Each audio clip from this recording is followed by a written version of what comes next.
Is this thing on? Welcome back to Big Mouth and fancy seeing you here in June. A very welcome, my friends, and especially my enemies. Come in, sit down, no touching. I don't do the touching. Welcome to Monday's edition of the dceu Daily. Nothing to report really, no breaking news. So we're going to do a think piece today. It's my think piece called Arise, Walter Hamada. Yes, nobody really talks about Walter Hamada because he's doing a really good job.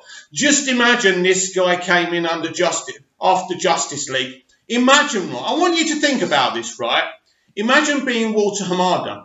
Imagine Kevin Sujihara coming to see you. Hello, Walter. Doing a really great job here on New Line Cinema with all the horror movies. We'd like you to run the DC universe of movies. Are you freaking shitting me, mate? You just made a pig's ear out of it and you want me to clean up your mess? Well, okay then. So he comes in and the first job he's got is to take a look at how they're getting on with Aquaman. Now, what Zack wanted with Aquaman, we know what Zack wanted with Aquaman. He wanted Batman and Superman to cameo. We've seen the artwork. We know that. So part of me thinks, how awesome would that be? But Walter Hamada didn't agree with that. Walter Hamada thought to himself, for Christ's sake, they've just fucked up Batman and Superman in the Justice League movie. We can't just bring them in. You know, we have to just put a back seat on those characters. And anyway, his thinking and my thinking is the same, and I agree with him. You know, it has to be Aquaman's movie. It has to be Jason Momoa's movie. Now, critics and bloggers didn't believe that Amber Heard and Jason Momoa could lead a movie, but Walter Hamada did. So Walter Hamada and James Wan worked very hard.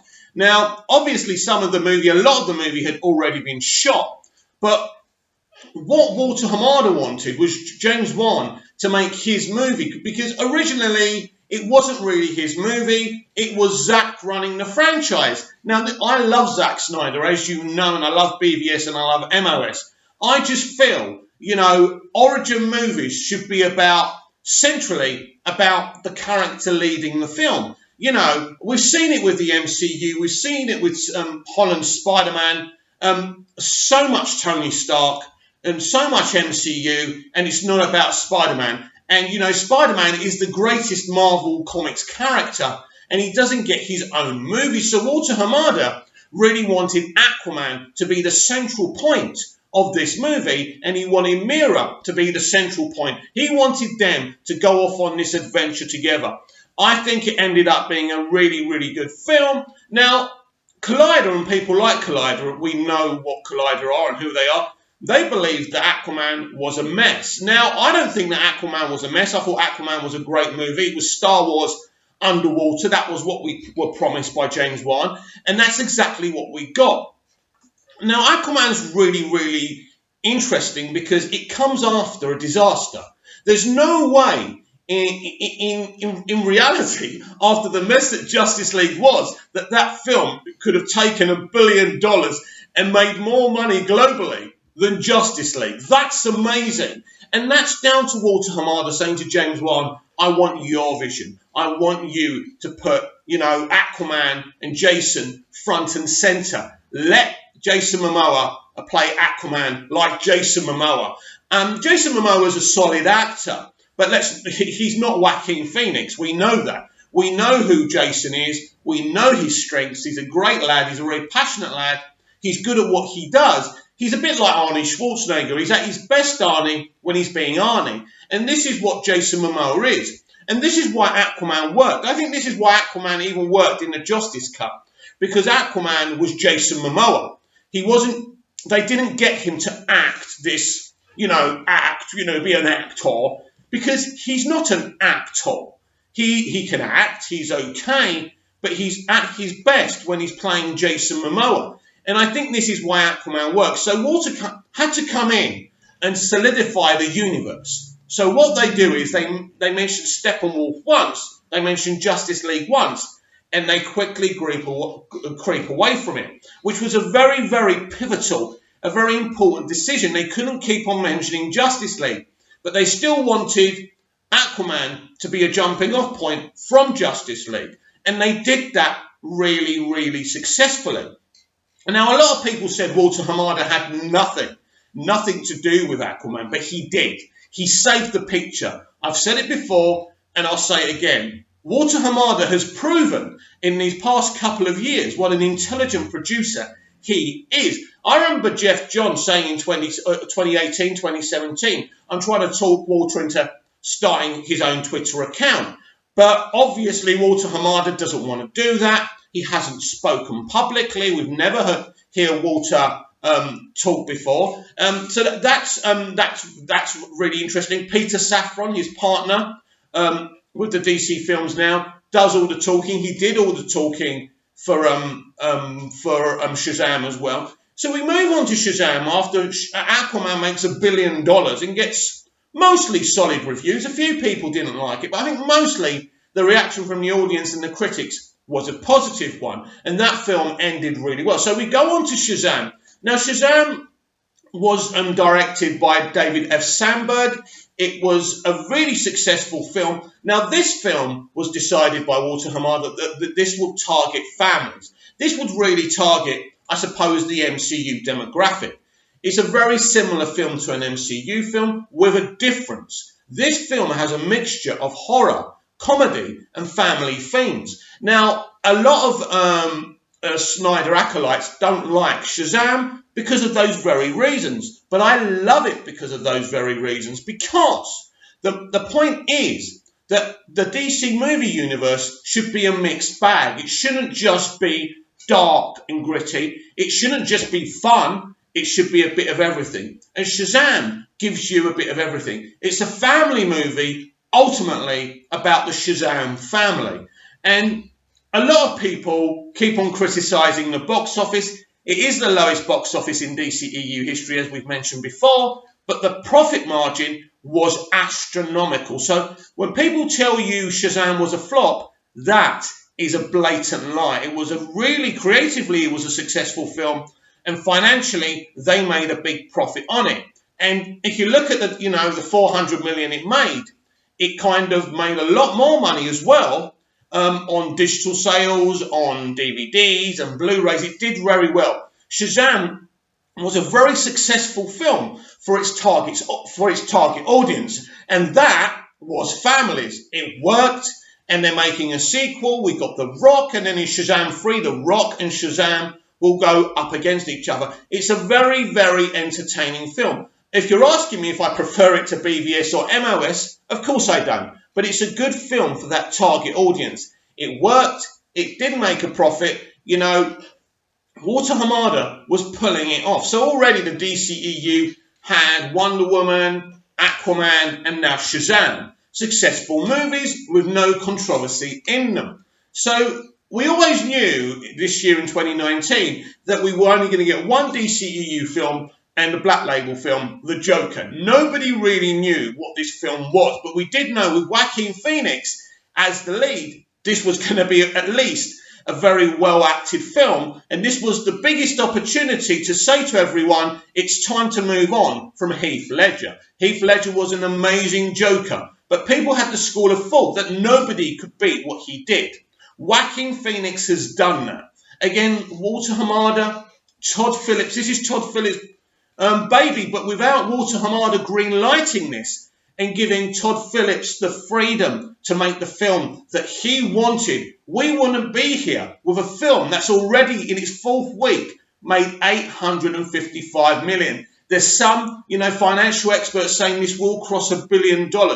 I don't see how that can happen, but I did predict that. I did predict a just shy box office of $1 billion. Look, it's the most successful R-rated film of all time, but beyond the box office, this film and this character, this version of this character has captured the imagination. People going to places the film was shot.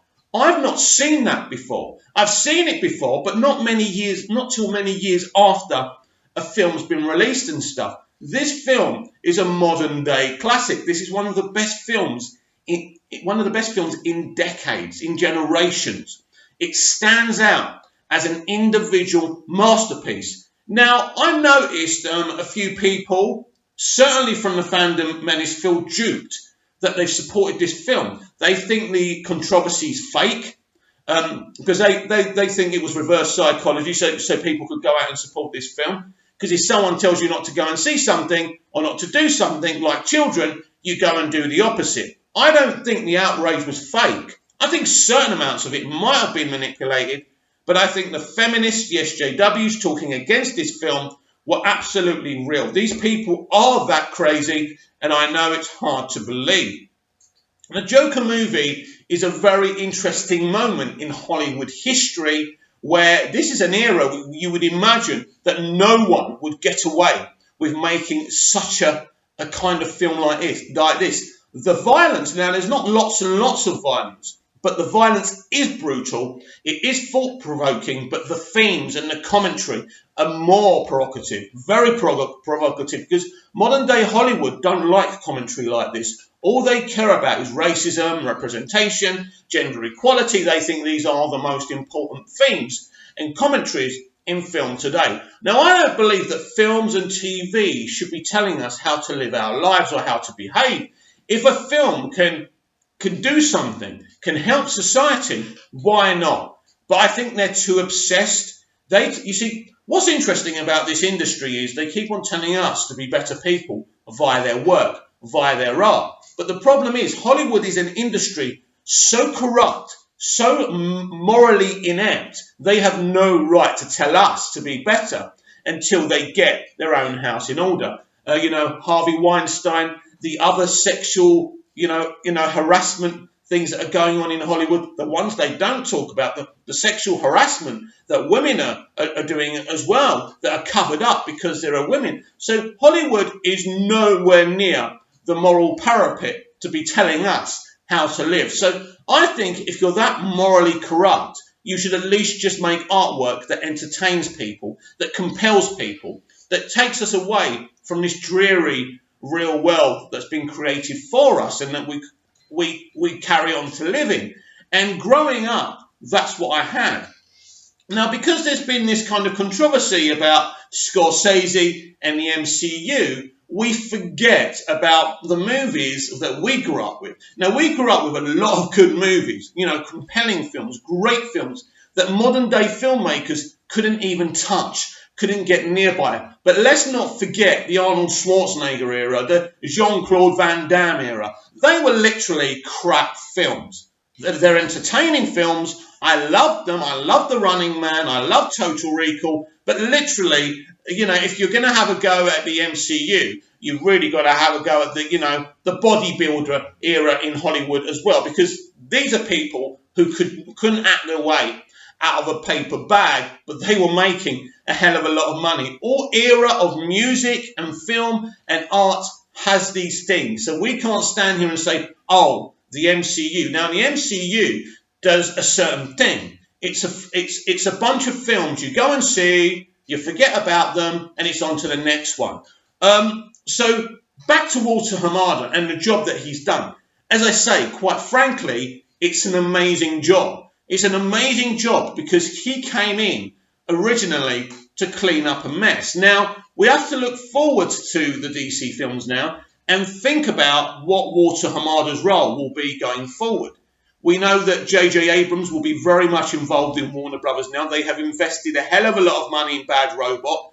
Nobody does that unless they want the person whose company it is to be very much involved with the films. Now, and the TV. I think what it is with JJ, I think Ann Sarnoff has done this mainly so him and his Bad Robot company can make lots of product for HBO Max. Now, it remains to be seen if he will have any involvement in the DC films. I think they would have to be, at this point, have to be absolutely insane to say, right, thanks, Walter Hamada, but go now. J.J. Abrams is taking your job. I think that would be a big mistake. What I predict is that JJ will get a film franchise, probably Superman, something that he can work in within a corner and develop and make great, because he is great. He is great. I know there's question marks over him because of what happened with Star Wars, the Star Trek situation, but I believe if you give him a franchise and he sticks to it and he doesn't have his fingers stuck in all those pies, I think JJ can have a good, can do a good job. But I just think that Walter Hamada at this point is irreplaceable. I think the New Line Cinema division of Warner Brothers, leading this DC universe of films is irreplaceable. They are doing such a fabulous job. And I can't wait to see what happens with the Flash movie 2. I can't wait for everyone to see Wonder Woman 1984. December the 8th, that will be the trailer's release. That is going to be a very interesting reaction from people. I know what kind of movie we're going to get, but you don't. And as we know, Jeff Johns, a much maligned figure within the DCEU because he was running it for a little while and he was part of the mess that was Justice League. We know that. But whatever you say about Jeff Johns, he's a great comic book writer. He's a good storyteller. He's admitting leading the franchise wasn't his thing. He shouldn't have done it. So basically, he co-wrote Wonder Woman 84 with Patty Jenkins. This, of course, is very, very interesting because I don't know how many times Patty has actually written anything. So her and Jeff have written the screenplay and the story, and really, the Wonder Woman 1984 film is going back to the team that brought you Man of Steel, Batman v Superman, Suicide Squad, and Wonder Woman. So it's going to be very, very interesting. Now, I do know that Walter Hamada is a producer on Wonder Woman 1984. So when he came in again, he would have looked at this film and he would have said, right, I've seen what you've done, Patty, Jeff. I want you to change this and change that. I believe that is the pivotal reason why this film was delayed from this summer to next summer. I think that's the reason, because Walter Hamada came in and wanted some changes, just like he wanted with Aquaman. So very interesting, very exciting. I want you to comment down below. What do you think about the job that Walter Hamada has done with DC Films? Is it good? Is it not good? Do you admire what he's done since Justice League? Are you upset with Walter because he hasn't allowed the Snyder Cut to be released yet? I understand his position. I understand Warner Brothers' position, but I understand our positions too. We want to see that movie. A wrong has to be righted. And hopefully, sooner rather than later, it will. Don't forget, you can keep this conversation and many conversations going over on my Twitter at Movies TV Mad. And there'll be more DCEU Daily here on Big Mouth tomorrow. See you then.